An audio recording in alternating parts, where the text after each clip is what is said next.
Santo Tomás de Aquino sobre el ser y la esencia, capítulo 4. Nos queda ahora por ver cómo se halla la esencia en las sustancias separadas, a saber, en el alma, en las inteligencias y en la causa primera. Aunque todos admiten la simplicidad de la causa primera, algunos sin embargo pretenden poner en las inteligencias y en las almas la composición de materia y forma, teoría cuyo autor parece haber sido Avicebron en su obra Fons Vitae. Pero semejante afirmación está en oposición con la enseñanza común de los filósofos, quienes llaman separadas de la materia esas sustancias y prueban que carecen de toda materia. La razón más fuerte en que se apoya la prueba se toma de la facultad de entender que hay en ellas. Vemos en efecto que las formas no son inteligibles en acto, sino en cuanto que están separadas de la materia y de las condiciones materiales, ni tampoco se hacen inteligibles en acto más que por la eficacia de una sustancia inteligente, en cuanto que son recibidas en ella y por ella son producidas. En toda sustancia inteligente tiene que haber, pues, una completa inmunidad de la materia, de suerte que ni tenga a la materia como parte suya, ni tampoco tenga la manera de ser de las formas que informan a la materia, como es el caso de las formas materiales. Ni vale decir que lo que impide la inteligibilidad no es una materia cualquiera, sino tan solo la materia corporal, pues si eso sucediese por razón solo de la materia corporal, como la materia no es corporal, sino en cuanto que es sujeto de la forma corporal, entonces debería tener eso la materia, es decir, el impedir la inteligibilidad por razón de la forma. Eso es imposible, ya que también la forma corporal es inteligible en acto, lo mismo que las demás formas cuando son abstraídas de la materia.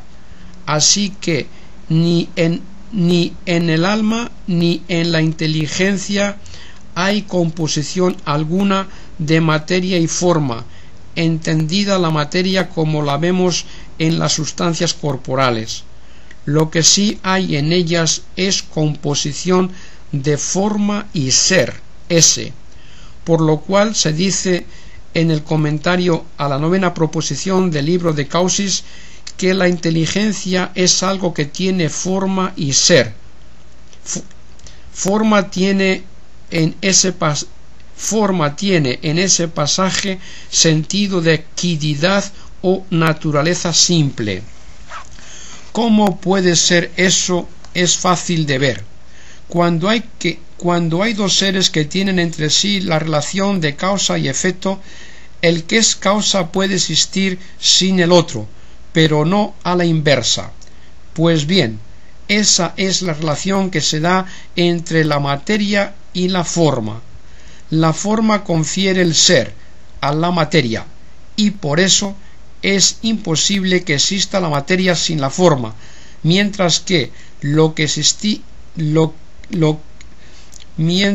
no lo es que exista la forma sin la materia. La forma, en efecto, en cuanto forma, no depende de la materia, y si se dan algunas formas que no pueden existir sino en la materia, eso lo tienen por la distancia que las separa del primer principio, que es el acto primero y puro. Pero las formas que más se acercan al primer principio son las formas que subsisten por sí, sin la materia. No es propio de la forma en toda su extensión el necesitar de la materia, como queda dicho. Esas formas son las inteligencias. Por consiguiente, no es necesario que las esencias o quididades de esas sustancias sean algo distinto de la forma misma.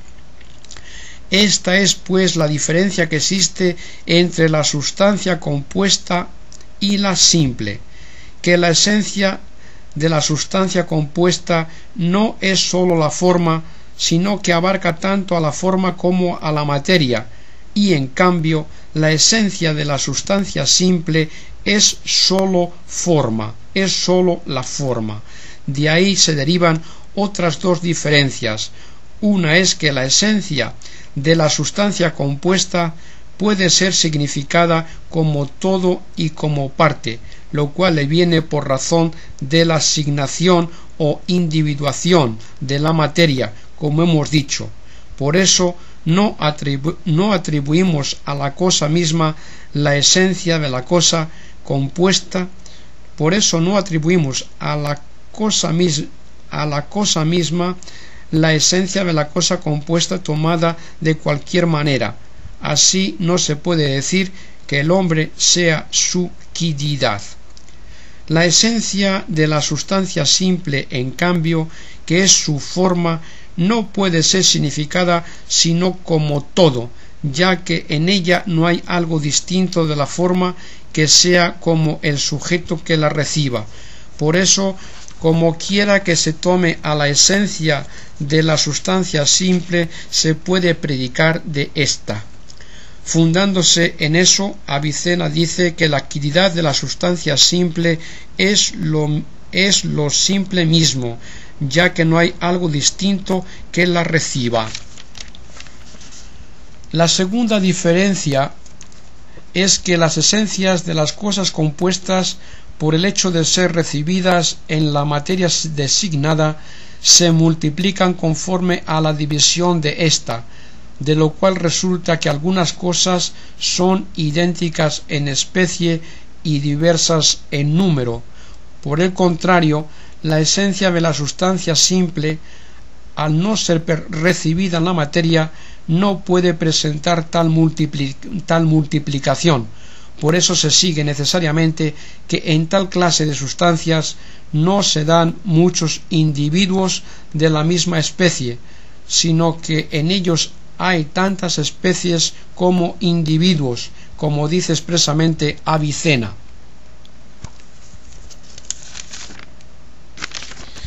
Pues bien, esas sustancias, aunque sean sólo formas sin materia, no son sin embargo absolutamente simples, como actos puros, sino que se da en ellas mezcla de potencia.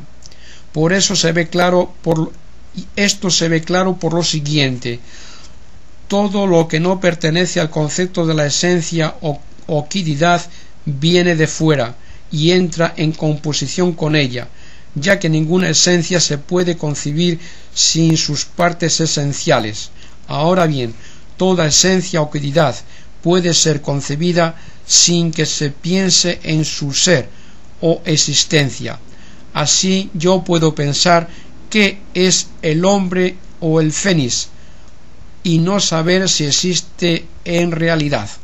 Luego es evidente que el ser o existencia ese se distingue de la esencia o quididad, a menos que haya alguna cosa cuya quididad sea su ser o existencia misma ipsum sunt esse.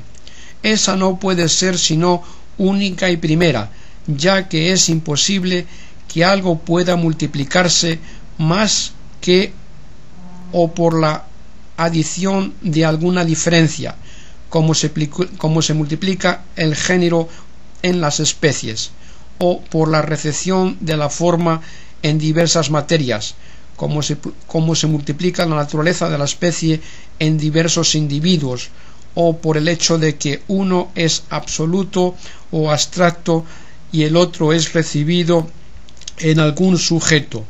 Así, si existiese un calor separado, se distinguiría por su misma separación del calor no separado. Pero si se da una cosa que sea solamente ser, de suerte que el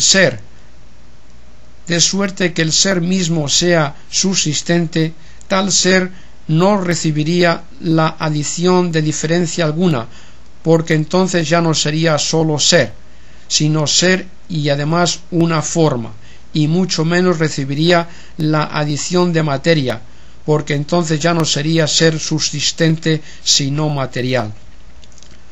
La conclusión es que una tal cosa que sea su ser es necesariamente única, y por lo mismo se sigue que en toda otra cosa distinta de ella se distingue su ser ese y su quiddidad o naturaleza o forma. Luego, en las inteligencias tiene que haber además de la forma ser.